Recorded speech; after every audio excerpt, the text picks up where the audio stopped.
Hola colegas afiliados, afiliadas del CELAR, ¿cómo están? Bienvenidos, bienvenidas a esta capacitación que vamos a denominar el rol docente. Es una de las últimas capacitaciones del ciclo 2022 en la que nos vamos a dar la oportunidad de poder generar algunas reflexiones sobre lo acontecido, pero también algunas proyecciones para el ciclo que viene. En esta oportunidad vamos a compartir la mesa y vamos a tratar de que sea un ida y vuelta y un debate esta capacitación con la profesora Hilda Lucero. ¿Cómo le va, profe? ¿Cómo está? ¿Qué tal? Hola, Guille. Hola a todas las compañeras y compañeros que nos están siguiendo en este último curso. En realidad, con esto cerramos este 2022, un año intenso y que, bueno, con algunas reflexiones, como mencionaste, en este recorrido que hicimos también en la provincia, visitando las sedes, y reuniéndonos con delegados y delegadas. Es muy importante porque esto sirve para pensar en una escuela diferente, en una educación pública tal vez con nuevos matices, en un pleno siglo XXI, este rol docente con los desafíos que significa justamente eso. Así que me parece que va a ser una buena reflexión que vamos a hacer. También, como dije al principio, el cierre de este año intenso. Así es, y pudiendo recapitular, en el 2021, cada vez que finalizaba una capacitación, preguntábamos cuáles podían ser las temáticas o los emergentes necesarios para abordar nuestro calendario de capacitaciones de este año, y casi con excepción de los congresos que tienen sus mesas fijas, la mayoría de los cursos han sido propuestos y las temáticas por ustedes en las capacitaciones del año anterior.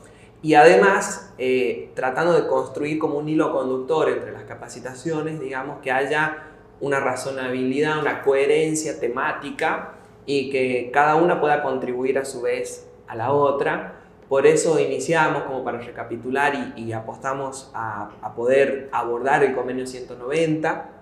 Sí. Tuvimos la oportunidad, además, de hacerlo desde la perspectiva del abordaje de la psicología y de las violencias con la licenciada Figueroa, pero también tuvimos el honor de tener a Pepe Robles en la tercera clase de esa capacitación, y vamos atando los cabos, ¿no? Porque después tuvimos la oportunidad de avanzar de inmediato con un curso de ESI y además esta decisión de capacitación de poder tener todos los años, independientemente de las temáticas, un curso de educación sexual integral. Sí, fundamental para el cambio cultural. Nosotros creemos que es la llave para hacerlo, para ir transitando estos cambios que son necesarios, que son fundamentales. Digo, en el día de la eliminación de la violencia contra las mujeres, el día 25, digo, como impactante fue el hallazgo del cuerpo de una joven que había desaparecido hace varios días, desde el domingo, y eso significa nada más que recordarnos que tenemos que trabajar sobre estos temas, que no es nada más que hacer un acto el día 25, no significa eso, significa trabajar sobre la cultura, esta cultura patriarcal, esta cultura machista, esta cultura de mujeres muertas. La violencia también la sufren varones y mujeres, pero las muertas son las mujeres. Y ese dato no es menor, porque además quedan niños y niñas huérfanas y que esas niñas y niños llegan a nuestras escuelas. Tenemos niños y niñas en nuestras escuelas que sufren violencia en sus cuerpos y si no, en su psiquis, ver su familia con esta violencia. Nosotros tenemos que participar activamente en eso.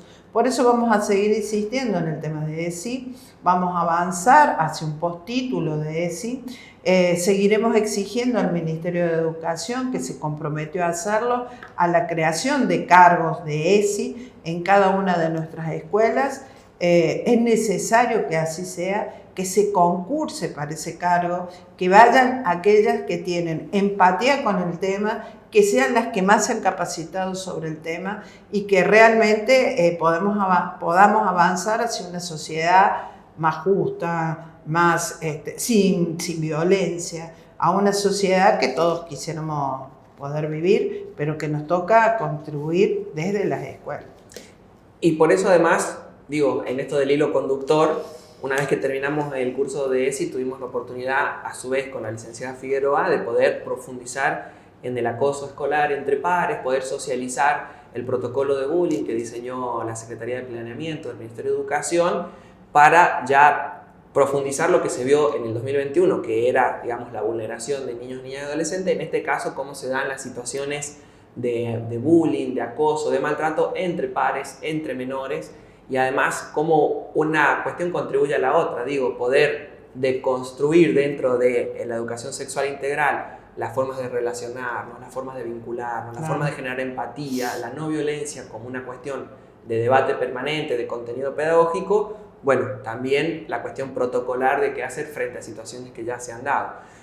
Además, desde el CELAR tenemos como mucha insistencia con lo preventivo, porque además observamos, y esto es casi como una cultura de nuestro país, que siempre tenemos procedimientos o protocolos que vienen a tratar de sancionar o de reparar daños que ya han sido causados.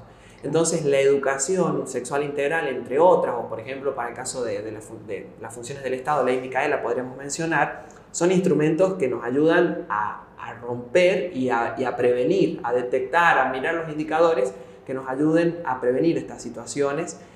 Por eso el convenio 190 lo veíamos de una perspectiva también preventiva, al igual que la ESI. Y en el caso del acoso entre pares, bueno, frente a situaciones que ya se dieron. Y también tuvimos concatenadamente, en forma simultánea, una capacitación del proyecto educativo institucional. Si bien son proyectos escolares, el formato de proyecto se aplica a cualquier situación. Por ejemplo, a planificar una clase de ESI o a planificar cómo abordar una situación de acoso entre pares, porque además no se trata solamente de mediar una situación y resolver un conflicto, sino también traer eso al aula y transformarlo en contenido. Digo, tengo alumnos, alumnas estudiantes que generan esas situaciones, hay que hablarlo. Pues no se trata solamente de cómo vamos a generar mecanismos para prevenir o castigar a quienes cometen estas situaciones, sino también, bueno, cómo enseñamos a deconstruir esas conductas. Sí, el rol docente es fundamental, es transformador. Considero que siempre lo hemos considerado desde el CELAR, que los docentes, las docentes, son los verdaderos transformadores de una cultura, de una sociedad, y a veces no reconocidos en su totalidad. No solamente en el tema salarial, que siempre ha sido un tema, digamos, central, ¿no?, en la discusión, sino también en lo que influye, cómo influye en una sociedad los docentes. Cuando todo se cae, las escuelas siguen funcionando, los niños y niñas siguen yendo, los padres confían en ese lugar y delegan en los docentes, en las docentes, la tarea de enseñarles y poder tener una posibilidad de una vida mejor a futuro, ¿no? Esto de la movilidad social. Es tan fundamental el rol docente que a veces los docentes no percibimos esa importancia. Nosotros y nosotras mismas no nos damos cuenta de la importancia que tiene este rol y cómo incidimos en la formación de nuestros jóvenes. Cuando el médico no te atiende bien, bueno, puede haber un riesgo de salud y puede haber una muerte. Cuando los docentes y las docentes no enseñamos bien, también se produce un problema tan grave como ese, que a largo plazo no te permite avanzar. Entonces, digo, así como un médico, un profesional es tan importante, también es importante el rol docente en cuanto al desarrollo de un niño y una niña, y por lo tanto esto tendría que estar vinculado a un reconocimiento, solamente por el tema del título que posee para desarrollar esa tarea, como tienen todos los empleos públicos, a todos se les paga, menos a nosotros, y pensar que tiene que haber un estímulo también para que uno vaya creciendo en su formación, cada vez más actualizado. Digo, hay muchísimas actualizaciones de todo tipo, vivimos en una sociedad sumamente dinámica que va cambiando, hay nuevos contenidos, nuevos requerimientos para una institución educativa. Por lo tanto, también debería haber un reconocimiento a esa tarea que se hace, digo, de formación constante y que le permite estar o que nos permite estar a la altura de las circunstancias. Digo, todas estas cuestiones entran en debate. Nosotros en estos recorridos que hicimos fuimos planteándolo. No perder, por ejemplo, el beneficio que tenemos con nuestras jubilaciones, que nos podemos retirar o jubilar a los 57 años y a los 60. Es un régimen especial y hay que defenderlo. No podemos permitir que se nos cambie, se nos suba la edad, como hay algunos proyectos. La tarea docente es de un gran requerimiento físico y emocional. También pedimos que las escuelas estén acompañadas por otras organizaciones y no tan solas como están. Nosotros participamos juntos en un acto en donde se hablaba del tema del trabajo infantil, justamente del trabajo infantil, y dice, bueno, esto también le vamos a pedir educación, que se haga cargo, y nosotros que comentábamos, las escuelas se tienen que hacer cargo de todo. Ok, sí, porque están los niños allí, pero tiene que haber otra gente, no es el docente, el directivo, digamos, el equipo directivo y los docentes los que se tienen que hacer cargo de esta tarea. Esto hay que seguirlo planteando porque es una cuestión que me parece que es transformadora de la escuela y es un reconocimiento de eso. Lo venimos trabajando con quienes tienen que cambiarlo, por supuesto, pero me parece que es central en esto que estamos trabajando del rol docente y sus desafíos, porque los desafíos son constantes. O sea, en mi caso iba a la escuela, es como que la comunicación y estas cuestiones que se planteaban en la sociedad no eran tan vertiginosas como hoy a través de la comunicación, ¿no? Claro, obviamente. Y la volatilidad no solamente de los contextos o de la economía o de la política, sino también de una sociedad o de una generación joven que tiene además esas características o que tiene, digamos, el cuero, la piel preparada para esos cambios, mientras que por ahí a otras generaciones más adultas les cuesta más en los cambios. Y nos pasa, creo que el ejemplo más práctico puede ser la planificación. Teníamos como una costumbre de poder planificar un año, inclusive esa misma planificación a veces servía para el año siguiente con un ajuste casi imperceptible. Y ahora, lamentablemente, nos sucede que esa planificación se ajusta de manera permanente y eso requiere no solo de nuevas capacidades, sino también de cómo mirar ese proceso y ese procedimiento de planificación, porque hemos observado mucho estrés detrás de eso también. Claro, pero justamente por no poder planificar anualmente, pero también es porque las autoridades educativas van amoldándose a las situaciones, pero a mi juicio no está bien. Yo creo que sí se debe evaluar de un año para otro. O sea, este año no funcionó del todo, funcionó, no funcionó, en fin, y poder modificarlo, porque una de las quejas que recibimos en forma constante es eso. Hoy planifico de tal manera o se requiere una evaluación de tal manera y a los 3 meses la tengo que cambiar. O peor, cuando la voy a presentar, resulta que la cambiaron y la tengo que hacer de nuevo con otro instrumento en un fin de semana donde me siento acosada. Por eso, y nosotros tenemos una evaluación a partir de nuestro equipo psicológico, existe un estrés tan grande en la mayoría de los docentes. A algunos les impacta en su cuerpo, a algunos les impacta directamente y se terminan enfermando, y otros están en un mal humor o una situación en la cual se están quejando, y con razón, de que esto no funciona. Es decir, no podemos ir cambiando sobre la marcha. Por supuesto, tampoco digo que las cosas tengan que ser siempre de la misma manera, justamente por ese dinamismo.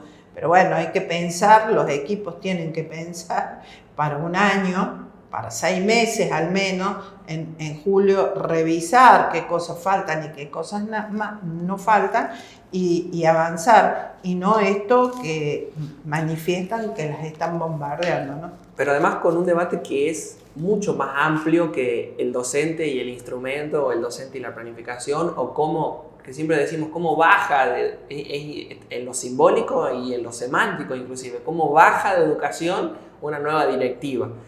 Que tenemos que repensar no solo el rol docente, sino también la estructura del sistema educativo desde otro lugar. Digo, cómo los docentes, los directivos, las supervisiones, por ejemplo, o los que tienen contacto directo con el proceso de enseñanza, pueden también sugerir los mecanismos o la forma. Digo, construir una escuela de forma más comunitaria. Por eso, hace un instante usted decía, bueno, esa soledad a veces que se representa producto de competencias que cada uno tiene y que parecen estar en compartimientos estancos. Entonces, sí, ¿cómo transformamos eso en un sistema con sinergia para evitar casualmente estas cuestiones que en definitiva impactan mucho más sobre el cuerpo de una docente, de un docente, que sobre la estructura en términos más abstractos? Tal cual. Podemos dar un ejemplo. En el mes de noviembre, ya prácticamente terminando, se incorpora la hora, en la extensión horaria de 1 hora más para lengua y matemática. Esto generó en el sistema, en las personas concretamente, una gran incertidumbre, ¿no? Entonces, como que empiezan a funcionar rumores de que, bueno, el que tiene 1 hora no va a poder tener otro cargo, que el que no acepta, en fin, no, va a quedar fuera del sistema, etc. Un montón de comer y que es gratis, o sea, con la misma plata que gano hoy se incorpora 1 hora más y me la van a pagar. Todo un teléfono descompuesto. Todo descompuesto porque, bueno, hubo una directiva bien clara, por lo menos eso creíamos nosotros. Después uno se encuentra con esta situación y empieza a aclarar. Pero quiere decir que existe este teléfono descompuesto, como manifestaste recién, quiere decir que los mecanismos de comunicación entre el Ministerio de Educación, que en realidad son los supervisores, y los supervisores a los directores al personal docente, hay algo que no está claro, hay algo que se rompe.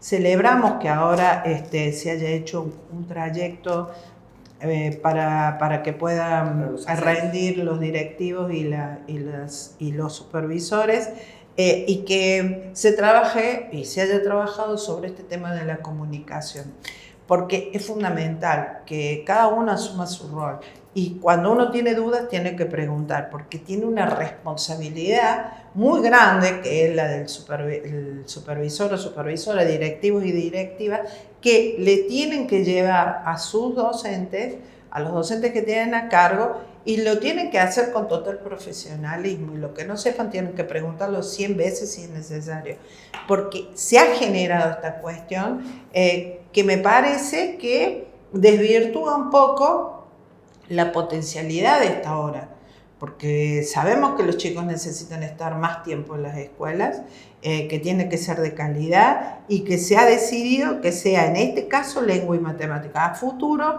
serán otras necesidades que vayan surgiendo, pero y que es una hora que es pagada.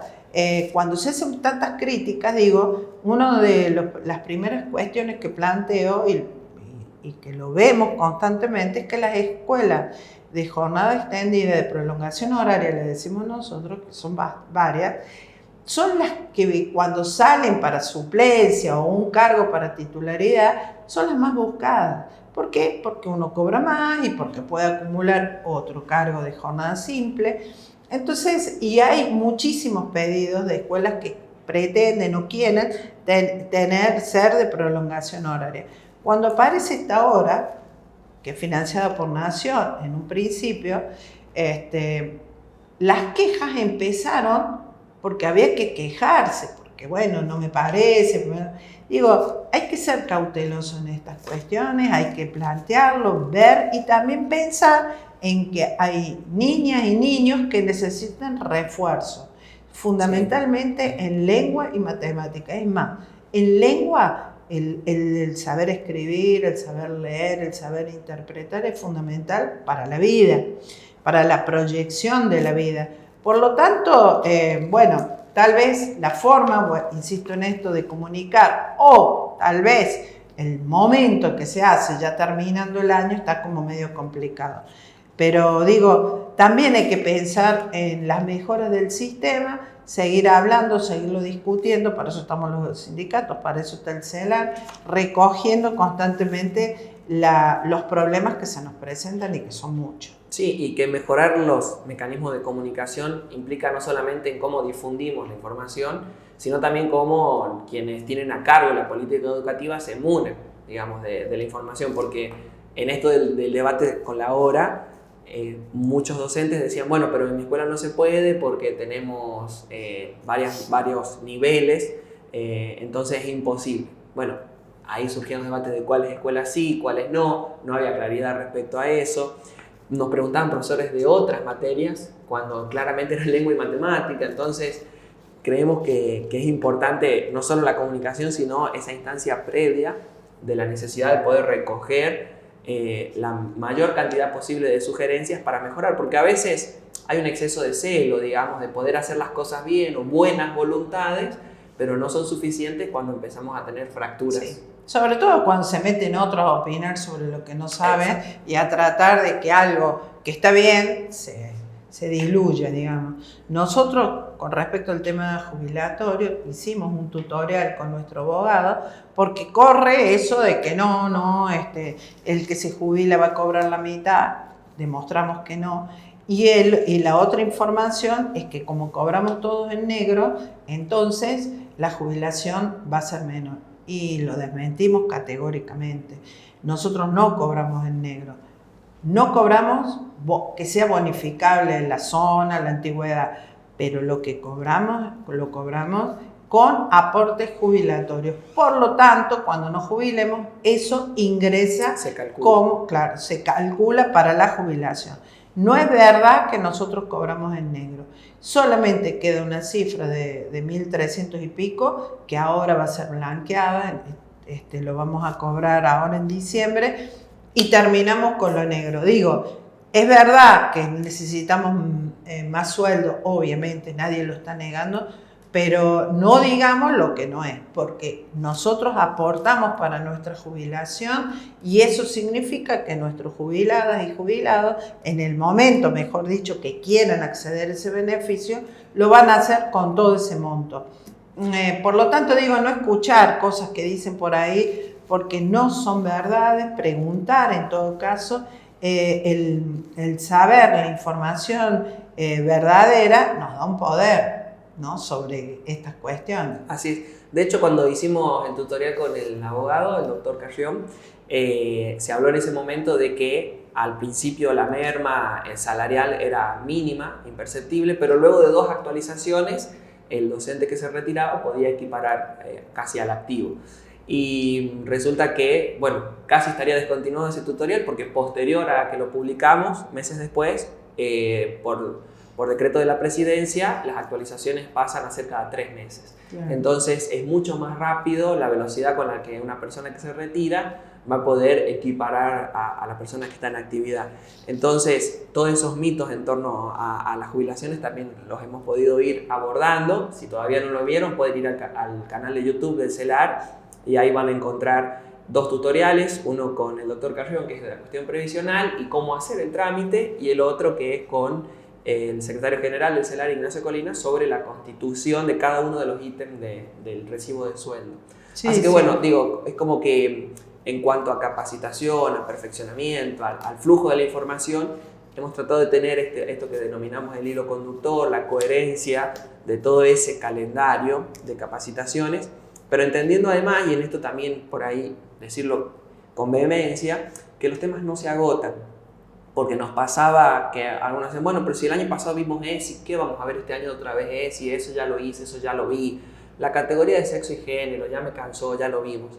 En realidad, no solo el tema en particular de ESI, sino cualquier tema que busquemos, no se agota. Siempre hay una oportunidad para aprender algo nuevo, inclusive para cuestionarlo. Digo, la categoría género, con el paso del tiempo, de lo que era hace 40 años atrás, binario, varón-mujer, ha ido, digamos, transformándose, cuestionándose, y eso implica que para no solo ayornarnos, sino también estar a la altura del siglo que estamos transitando, requiere que hagamos este esfuerzo cuasi permanente de capacitarnos, de perfeccionarnos, inclusive no solo para mejorar el ejercicio profesional o la vida personal, sino también para mejorar la prestación de nuestro servicio, que en definitiva es para una generación, como decía hace un rato, que tiene otras características, otras dinámicas y que requiere justamente de eso, ¿no? De cómo abordar no solo a una generación joven, sino también cómo poder advertir cosas que como adultos también podemos hacerlo, digamos, el exceso de las tecnologías que tienen una cara totalmente buena, digamos, y sobre todo que nos han permitido conectarnos en pandemia, también tiene una cara oscura. Y eso es responsabilidad de las personas adultas, aprender a gestionar esos riesgos, que además, esto que decía usted, esa dificultad en lengua y en matemática, y sobre todo en lengua, bueno, hay estudios, porque las tecnologías son muy recientes, en auge, no tienen más de 20 años de explosión, pero ya hay algunos estudios que demuestran que los lenguajes de las tecnologías son los que en alguna medida, como no tienen la misma cara que los libros, están generando problemas de lectocomprensión. Entonces, ¿qué hacemos? ¿Abandonamos la computadora? Imposible. Imposible a alguien que ha estado durante 2 años accediendo al conocimiento a través de un dispositivo móvil, privarle de esa posibilidad, ¿no? Sobre todo a las niñeces y a las juventudes. Ahora, no es totalmente abierto eso, digamos, hay que generar y por eso nos tenemos que capacitar. Claro, está mediado por el adulto. Exactamente. Nosotros también, en lo que hemos trabajado durante el año, hicimos muchos podcasts o muchos videos en los cuales hablamos del tema de la violencia, hablamos con la psicóloga, con la licenciada Damaris Foresi, tuvimos varios encuentros sobre este tema que nos preocupa. A veces detrás de la pantalla parece que uno es anónimo, entonces agrede y después ¿no? En lo personal no sabe cómo volver de una agresión tan grande. Nuestros niños y niñas también lo viven. Entonces todas estas cuestiones tienen que entrar en el análisis, tienen que entrar en poder distinguir esto que estabas planteando, ¿no? Distinguir el lado oscuro de este otro lado. Necesitamos la tecnología, sí, también avanzar en estas cuestiones más mediadas por la tecnología y no tanto la presencialidad. Me da la impresión como que salimos, digamos, fuimos a la educación mediada por los dispositivos y volvimos totalmente a la presencialidad, cuando debería tal vez pensarse como una forma de pensar, ¿no? En esto de ser bimodal, ¿no? Sí, inclusive un desafío más que lo habíamos charlado en algún momento en las conversaciones de WhatsApp, de esto que llegó como noticia de Catamarca, donde habían prohibido el uso de la computadora en el aula para poder favorecer los vínculos interpersonales en presencialidad.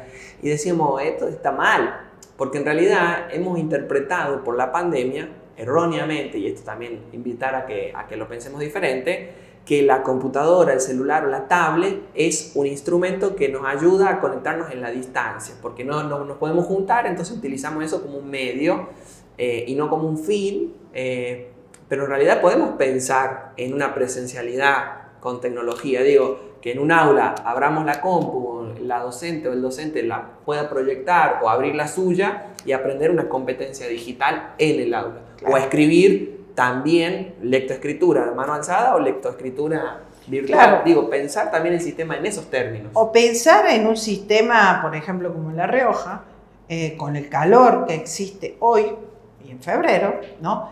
Que podríamos tal vez trabajar a distancia con nuestros alumnos y alumnas, aquellos que les estén faltando algunas cuestiones, que nos parece que no alcanzaron algunos aprendizajes, bien se podría trabajar y no estar apantallándonos desesperados porque tenemos un solo ventilador que, como decías hace un rato, reparte calor y sí. Que, bueno, estar en un aula a partir de las 2 de la tarde, la verdad que no sé quién puede aprender. Pensar en otras alternativas. Tal vez le esté faltando más horas de estudio, más horas de enseñanza, pero se podría hacer mediado. O sea, no todo tiene que ser blanco o negro. Pensar en alternativas que va a significar mejores y mayores aprendizajes, que en realidad es el objetivo que uno busca. Y también lo que nos faltaba en la pandemia, que era el socializar, el poder estar con otros y aprender, a los niños y niñas me refiero, también poder mediar con la tecnología. Digo, me parece como que son alternativas que nosotros y nosotras desde el CELAR lo venimos planteando y lo venimos haciendo a través de esta capacitación. La estamos haciendo de esta manera, como lo venimos haciendo, digamos, mediado, virtual. También creemos que necesitamos una presencialidad, que es la primera que vamos a hacer este año. Vamos a ir a cada uno de los lugares para que ustedes puedan ir y poder intercambiar personalmente, es decir, buscando ese acercamiento, eso de discutir cara a cara, pero también de la otra manera donde cada uno puede hacer la capacitación desde su lugar, buscándole una forma siempre bimodal. Claro, no, y que además tiene que ver con el objetivo de lo que queremos lograr, tener claridad en eso, que nos pasa a veces en las discusiones también cuando tenemos que ir a, por ejemplo, entre comillas, una reunión que tarda 40 minutos en empezar, que hace calor, que nos apantallamos, tarda 1 hora en comenzar, más que hay que trasladarse. Después la discusión se hace larga porque alguno monopoliza la palabra, etcétera. Cosas que pueden pasar y después nos preguntamos, esto pudo ser por Zoom tranquilamente y lo hubiéramos ahorrado un montón de tiempo porque el Zoom nunca empieza ni termina tarde. A la inversa nos pasa con capacitaciones que uno las mira y dice, esto hubiera estado muy bueno presencial para poder tener un debate. Y en miras de eso es que, como usted decía, en febrero, mediados de febrero, vamos a tener seguramente la primera propuesta de capacitación del calendario, que ya lo tenemos cuasi pensado para el año que viene en función de sus recomendaciones, y que tiene que ver con poder generar estos vínculos interpersonales, estos debates, esta posibilidad de escucharnos, porque obviamente se necesita de la presencialidad, pero insisto en esto, en el objetivo de lo que queremos alcanzar. Pienso también en cuando sea el momento de planificar, si va a tener que ser una planificación con equipo de gestión presencial o virtual, qué va a ser lo más conveniente, ¿no? Sí, por eso son largos los temas. Nosotros hemos utilizado este espacio y esta capacitación como para plantear una reflexión en la cual, hay material para que ustedes puedan leer y acreditarla, pero nos parecía que era importante cara a cara, digamos, por lo menos mediado a través de una pantalla, pero que pudiéramos extendernos en este tema. Nosotros ambos pensamos en este título y en esta capacitación del rol docente para justamente generar esto, ¿no? Este debate lo venimos pensando y nos parecía que correspondía hacerlo como un final, como un análisis de todo el año. Así que seguramente para febrero haremos también un análisis de lo que nos pasó y de qué pensamos para el próximo año. Así es, también vamos a tener un calendario muy lindo de capacitaciones que está no solamente pensado y con todo lo administrativo que implica, sino también el esfuerzo que se hace en un conjunto de muchas personas para que las capacitaciones puedan llegar a todos los rincones a través de la virtualidad, pero siempre tratando de mejorarlo todo. Pensemos en cómo miremos cualquier video del 2019-20 cuando empezamos con los primeros cursos y nos grabamos con lo que teníamos a mano porque hemos pasado todos por la misma y cómo de a poco hemos generado mejor calidad de imagen. De acá atrás nuestro está Julián Videla, a quien le agradecemos que siempre está dispuesto a las grabaciones. Bueno, el micrófono para mejorar el audio, es decir, hay cosas que hemos ido no solo aprendiendo, sino también buscando la manera de que la experiencia para quien dicta la capacitación, pero también para quien está del otro lado, pueda ser buena, pueda ser útil, les pueda servir y que al mismo tiempo puedan recurrir siempre a ese material, porque está colgado en las redes, está en el canal de YouTube del CELAR, y siempre que tengan alguna duda pueden recurrir a cualquier video. Por ejemplo, los de protocolo de abuso y maltrato están ahí, entonces si hay una duda es material de consulta también, cualquier capacitación. Entonces no solamente estamos generando algo puntual y específico para el ahora, sino también una gran biblioteca virtual de mucha producción, de mucho esfuerzo. Así que nada, agradecer a todo el equipo de capacitación, a todo el equipo del CELAR provincial y también que estamos muy cerca de forma permanente en la región centro, pero a todos también las regionales del interior que hacen un esfuerzo en difundir los cursos y en tratar de llegar a todos y todas de la mejor manera, y que la capacitación del CELAR sea una oportunidad también de perfeccionamiento. Entendemos que el puntaje es tan necesario y por eso apuntamos todos los años a las 200 horas, pero también entendemos que los temas no pueden ser cualquiera y que tiene que tener no solamente una coherencia, sino también una utilidad. Sí, y digo, como para cerrar, acá hicieron un comentario unas compañeras que vinieron, que en forma constante reciben mail que dice Rodolfo Guillermo Pereira, el mail que le llega en forma constante, el gran trabajo que lleva adelante Guillermo en estar comunicándoles absolutamente todo. Así que el CELAR, sumamente agradecido por tu función, por la forma y con el amor y responsabilidad que lo haces. Así que para nosotros es un gran orgullo contar con Guillermo y bueno, y por supuesto estar siempre atentos a lo que ustedes nos plantean. Así que bueno, nos queda desearles felices fiestas, ¿no? Así es, felices fiestas y que tengan un buen comienzo del 2023. Muchas gracias. Muchas gracias.